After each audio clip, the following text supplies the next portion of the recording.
Boa noite, meus queridos. Boa noite, meus irmãos. Que bom poder estar contigo aqui mais esta noite, mais nessa devocional. Seja muito bem-vindo a mais um momento de reflexão, de podermos juntos aí compartilhar mais um salmo e aprender a partir deste salmo algumas lições para as nossas vidas.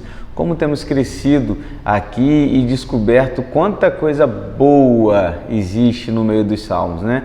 Na verdade, a Bíblia toda ela reflete coisas maravilhosas, mas quando a gente olha para os salmos em especial, a gente encontra a poesia, a gente encontra as canções, a gente encontra, né, esse momento também gostoso de você perceber como que o povo de Israel também vislumbrava a beleza das canções, das poesias. Isso é bom demais. E é como que a gente tem aprendido aqui todas as quartas-feiras. Quero mais uma vez aqui valorizar a sua presença, dizer que é muito importante, muito bom quando você participa, quando você compartilha essas devocionais com outras pessoas. A gente sabe, ainda sente um pouquinho de falta disso, das pessoas compartilhando com outros, sabe, mais envolvido com as nossas redes sociais, com o nosso canal, podendo enviar para mais pessoas, para que outros também possam ouvir uma palavra, possam ser abençoados aí com uma mensagem, com um culto, enfim, com tantas coisas que a gente tem buscado levar até a sua casa da melhor maneira para que você seja abençoado pelo Senhor. Então, compartilhe com mais pessoas, mande aí esse link para mais pessoas, entre nas nossas páginas, né, e curta, siga, enfim, envie para outros, e assim a gente vai levando a mensagem do Evangelho a mais pessoas de forma maravilhosa e de alcançar também aí outras pessoas, tá bom? Então participe com a gente e compartilhe aí com mais e mais pessoas, o máximo que você puder, para que a gente possa alcançar mais vidas para a glória do nosso Deus, tá bom, queridos? Bom, vamos lá, hoje vamos de mais uma canção, e hoje adorar é a nossa essência, a adoração é a nossa essência, e eu quero hoje falar um pouquinho sobre mais um salmo que reflete uma adoração linda, bela, que é o salmo de número 96, que aliás é um salmo muito conhecido também da grande maioria dos irmãos que já estão na igreja há mais tempo. Inclusive já cantamos canções, tem uma canção antiga, rapaz, que a gente canta, de vez em quando ela é regravada com alguns cantores evangélicos, aí, se eu não me engano, o último que eu me lembro é o Paulo César Baruch, que canta nessa canção: cantai ao Senhor um cântico novo, cantai ao Senhor todas as terras, né? E a gente canta essa canção assim com uma alegria, é tão gostoso quando a gente pode cantar essa música, esse louvor, essa adoração, que é uma música antiga, mas que ela é mais antiga que essa música, porque o salmo ele é bem antigo e ele já traz essa letra aí para que a gente possa cantar essa música, que na verdade não é o salmo inteiro, mas é o primeiro bloco do salmo que essa canção reflete. Eu quero falar um pouquinho com você sobre esse salmo hoje, que é uma canção belíssima que exalta o Rei dos Reis. Alguns estudiosos vão dizer que este salmo, na verdade, ele foi entoado, cantado no tempo da inauguração e consagração do segundo templo. Vamos lá, pastor, vamos entender essa história aí. O que é isso? Que segundo templo é esse? Vamos lá. Salomão foi o responsável pela construção do primeiro templo, ok? Aquele que foi construído logo depois de Davi morrer. Ele queria construir, mas Deus não permitiu, e ele então comprou todas as coisas, deixou tudo pronto para que Salomão apenas construísse o templo. Então, quando falamos do primeiro templo, falamos do templo de Salomão. Só que o tempo correu, Salomão morreu, vieram outros reis, o reino dividiu, lembra? Roboão e Jeroboão dividiram o reino, reino do norte, reino do sul. Reino do norte passou a fazer tudo que desagrada ao Senhor. Nenhum rei do reino do norte fez algo que Deus se agradasse. Todos eles, todos foram rebeldes. O reino do sul não, tivemos alguns reis, não todos, mas alguns que se voltaram para o Senhor, que colocaram a sua vida diante do Senhor e governaram a partir da vontade de Deus. Até que chegou um momento em que o reino do sul, agora, tá? Pensando só no sul, Judá, que é assim que chamamos o reino do sul, eles vão ser levados à Babilônia, escravos. Você já conhece um pouco dessa história também. E quando eles são levados para a Babilônia, a cidade de Jerusalém ela vai ser destruída. Então, quando a gente fala de segundo templo, a gente fala de depois de 70 anos da Babilônia, quando o povo volta para Jerusalém, eles reconstroem o templo e o muro de Jerusalém. Lembra disso? Então, quando a gente fala construção ou reinauguração do segundo templo, nós estamos falando desse momento pós-Babilônia. Então, depois da Babilônia, o povo reconstruiu o templo e esta canção, que tudo indica, foi cantada naquele momento da fragilidade do povo de Israel, que era um povo que estava perdido, se recolocando no seu lugar, tentando reconstruir a sua história. E ao redor de Jerusalém, ao redor de Judá, aqueles povos gigantes, gentios, com raiva e com sangue nos olhos para acabar com Israel. E aí Israel, então, olha para isso tudo acontecendo, reinaugura o templo, que a gente chama de segundo templo, e esta canção, então, ela vai ser cantada ali, nessa consagração. E há, então, essa exaltação da grandeza do nosso Deus. Olha que interessante a gente começar a ler esse salmo a partir dessa perspectiva histórica. Faz muita diferença também para entender alguns conceitos. Vamos ler então? Vem comigo, Salmo 96, abra sua Bíblia aí e acompanhe conosco aí também pelo vídeo. Cantem ao Senhor um cântico novo, cantem ao Senhor todas as terras. Cantem ao Senhor e bendigam o seu nome, proclamem a sua salvação dia após dia.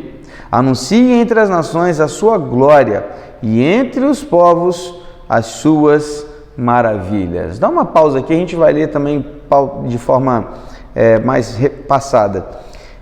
Por 3 vezes o texto ele ordena que cantemos ao Senhor. Cantem ao Senhor um cântico novo, cantem ao Senhor todas as terras, cantem ao Senhor, bendigam o seu nome. Ou seja, por 3 vezes o Salmo destaca a importância da adoração, do louvor, da igreja, né, agora, mas antes do povo de Israel, cantando ao Senhor. Cantar um cântico novo, na verdade, não traz a ideia necessariamente de um novo cântico, acabou de ser composto e nós vamos cantar um novo cântico. Não nessa ideia de uma nova composição, mas a ideia de uma alegria renovada. Cantar um cântico novo traz a ideia de que, cara, agora nós temos motivo de sobra para cantar. Então nós vamos cantar com alegria redobrada, com alegria renovada. E isso é cantar um cântico novo, é colocar alegria, é trazer, sabe, aquele momento de festa, porque era um momento de festa que o povo estava vivendo. É um convite à adoração. E é interessante olhar para esses 3 versículos, que o convite à adoração, ela se estendia também a todos os povos e nações. Cantem todos os povos. Ou seja, há aqui uma promessa messiânica. Como assim, pastor? Por quê? Porque só em Cristo todos os povos e nações podem adorar o Senhor Deus de Israel, o Senhor Deus, o nosso Deus. Há uma promessa aqui do Messias, e essa frase, ela reflete a vinda do Messias e a forma com qual Jesus Cristo fez com que todos pudéssemos agora cantar ao Senhor um cântico novo. O versículo 2 fala sobre proclamar a sua salvação.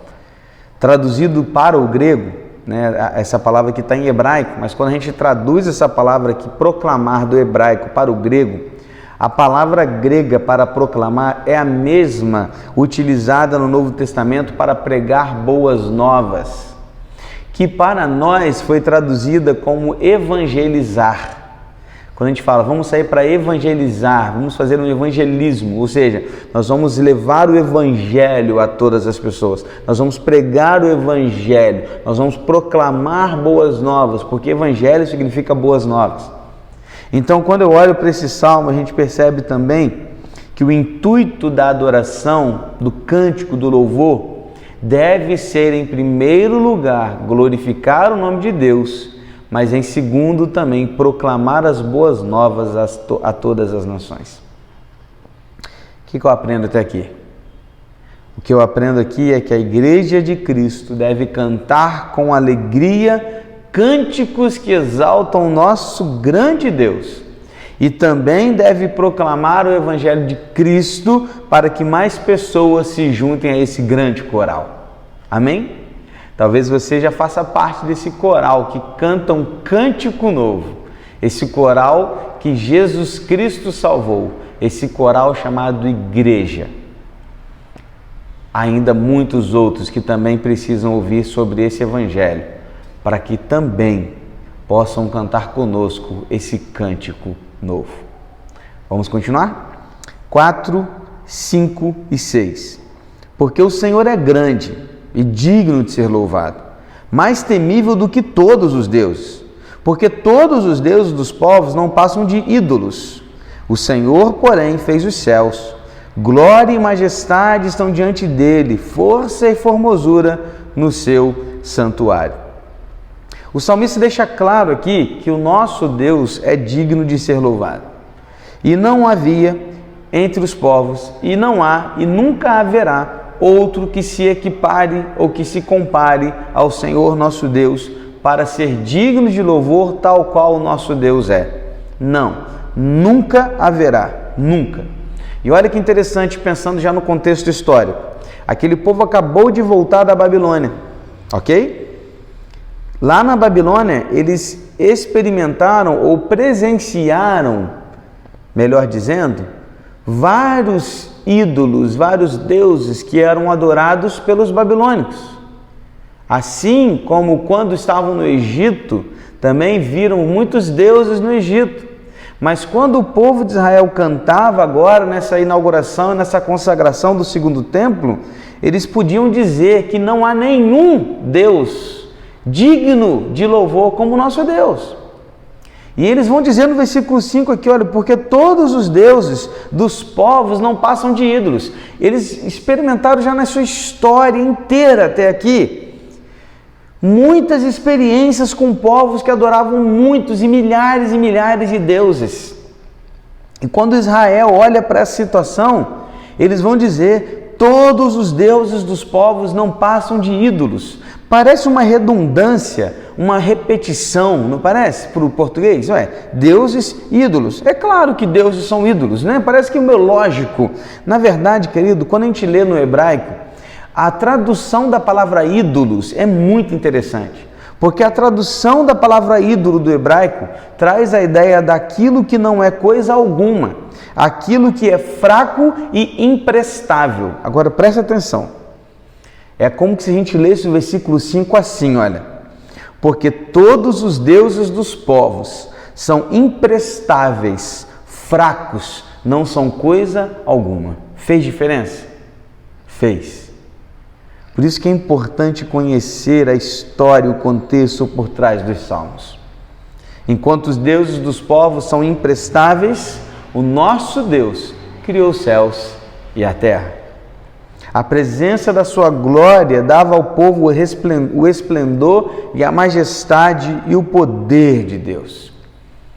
E a Arca da Aliança, estamos falando de segundo templo, a Arca da Aliança representava o trono de Deus na terra, o seu santuário na terra. E a partir dali, deste santuário, Deus governava o seu povo. Ou seja, tanto no seu santuário no céu, como na terra, Deus está entronizado em glória, poder e majestade. Amém? O que eu aprendo aqui nesse segundo bloco? A Igreja de Cristo deve reconhecer a grandeza do nosso Deus e saber que Ele reina a partir do seu santuário no céu e também no seu santuário na terra.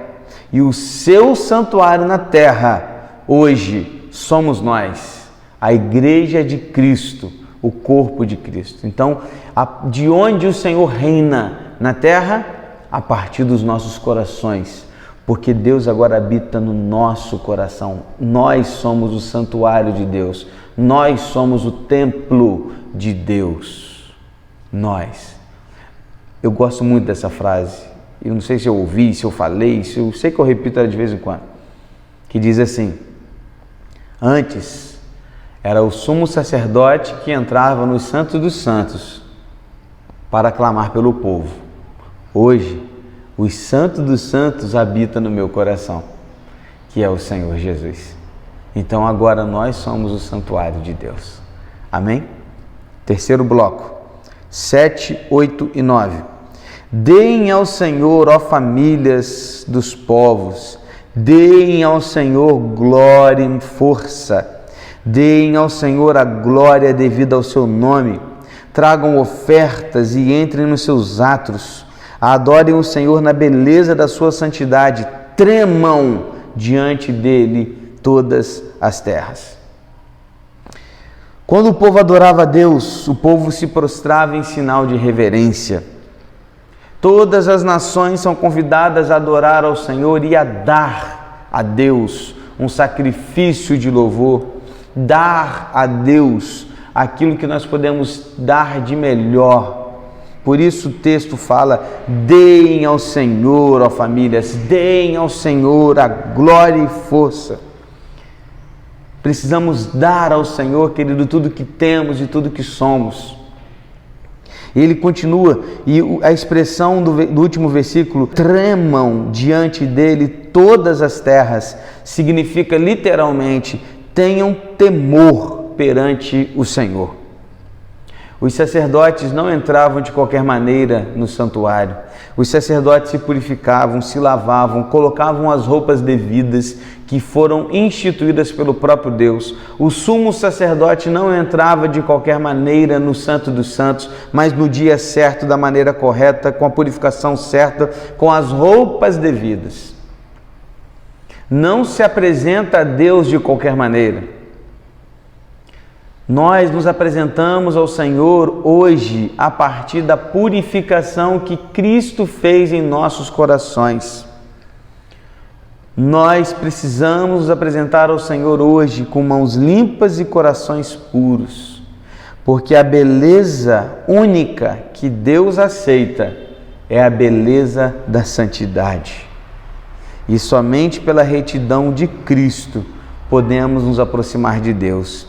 E é somente sendo filhos obedientes que podemos agradar a Deus. Aquele povo estava consagrando o segundo templo e estava ensinando aos seus filhos ali naquela hora: olha, não se dá ao Senhor qualquer coisa, mas se dá ao Senhor glória, força e poder, ou seja, tudo que temos, tudo que somos, e não fazemos isso de qualquer maneira, mas fazemos isso purificados a partir da cerimônia instituída pelo próprio Deus para aquele tempo. Hoje nos apresentamos ao Senhor purificados pelo sangue de Jesus, o Cordeiro de Deus, o nosso Salvador. E o que eu aprendo aqui, pastor? Eu aprendo aqui que a Igreja de Cristo deve ter temor perante o Senhor e adorá-lo com reverência, pois Deus se agrada daqueles que o obedecem e se aproximam em santidade. Você tem obedecido a Deus? Você tem se aproximado em santidade do Senhor? O que fala mais alto no seu coração? A sua vontade, o seu desejo, o seu querer, a sua própria glória? Ou a glória do Pai, a vontade do Senhor e o desejo do Pai? Faça essa pergunta a si mesmo. Para a gente terminar, o último bloco de versículo diz assim: digam entre as nações, reina o Senhor. Ele firmou o mundo para que não se abale e julga os povos com justiça. Alegrem-se os céus e a terra exulte, ruja o mar e a sua plenitude. Alegre-se o campo e tudo o que nele há. Cantem de alegria todas as árvores do bosque, na presença do Senhor, porque vem julgar a terra. Julgará o mundo com justiça e os povos de acordo com a sua fidelidade. Que interessante como que esse salmo ele pula de uma parte de adoração aqui para olhar para o reino de Deus lá. Enquanto que o Messias reinará sobre toda a terra. É muito interessante perceber que aqui também é uma promessa messiânica. A expressão aqui, entre as nações, reina o Senhor, pode ser traduzida como o Senhor se tornou rei. Uma referência, queridos, ao dia em que Jesus se assentará no trono de Davi e governará entre as nações. Para muitos esse tempo será o milênio. A gente entende dessa forma ao olhar para Apocalipse e perceber no capítulo 19, quando ele fala sobre o milênio e faz essas ligações a respeito desse tempo em que o Senhor Cristo, o nosso Deus, reinará sobre a terra. Só então haverá justiça verdadeira nesta terra. Não é de se admirar que o salmista exalta e descreve a alegria da natureza, do céu, da terra, do mar, até as árvores adorarão ao Senhor. É uma amostra de que toda a natureza adora ao Senhor, nosso Deus. É o que Romanos 8,19 diz. A ardente expectativa da criação aguarda a revelação dos filhos de Deus. E Ele virá. E Ele virá para nos julgar. Porque diz o último versículo desse salmo, porque vem julgar a terra, julgará o mundo com justiça e os povos de acordo com a sua fidelidade. O Senhor julgará de forma justa e definitiva quando retornar sobre as nuvens. Você está pronto para o julgamento de Deus? Você está pronto para enfrentar o juiz, Jesus Cristo? Porque o que vemos aqui é que Ele reina e Ele reinará. Por fim, o último aprendizado que eu quero trazer para a sua vida é: a Igreja de Cristo aguarda com esperança a vinda do Rei Jesus. Por isso, devemos nos regozijar, adorar, louvar e cantar ao Senhor, o nosso Deus, pois Ele é o Rei e nós os seus súditos. É tempo de regozijar, é tempo de adorar, é tempo de cantar um cântico novo, porque há alegria no coração daquele que serve o Senhor Jesus. Vamos orar? Pai, muito obrigado pela leitura deste salmo e do aprendizado a partir dele. Muito obrigado porque a cada quarta-feira a gente aprende mais e mais e mais. Deus, eu quero colocar diante do Senhor as nossas vidas. E nos colocamos diante do Senhor como súditos, servos, filhos da Tua família. Pois sabemos que não há nada que pode nos separar, ou não há nada que possa nos separar do amor do Senhor, o nosso Deus. Por isso nós o louvamos, nós regozijamos, nós cantamos e adoramos ao Teu nome. Um cântico novo surge nas nossas línguas, nos nossos lábios, no nosso coração, porque há uma alegria imensa nos nossos corações em poder Te servir, em poder Te adorar, em poder dar ao Senhor tudo o que temos e tudo o que somos. Use a nossa igreja para isso. Que a Igreja de Cristo entenda e reconheça a soberania do Senhor sobre as nossas vidas, hoje e sempre. E assim oramos no nome de Jesus. Amém e amém. Que Deus abençoe a sua vida. Que Deus abençoe o seu coração. Aproveite agora, ouça essa canção aí. Cantai ao Senhor um cântico novo, Salmo 96. E você pode ser também mais abençoado ainda ao ouvir essa canção, a permitir que esse salmo ele faça mais sentido ainda ao seu coração e à sua vida, quando você cantar e se lembrar de toda essa explicação, de todo esse contexto e de tudo que estava acontecendo quando esse salmo foi escrito. Amém? Que Deus te abençoe. Vai com Deus. Até a próxima. Tchau, tchau.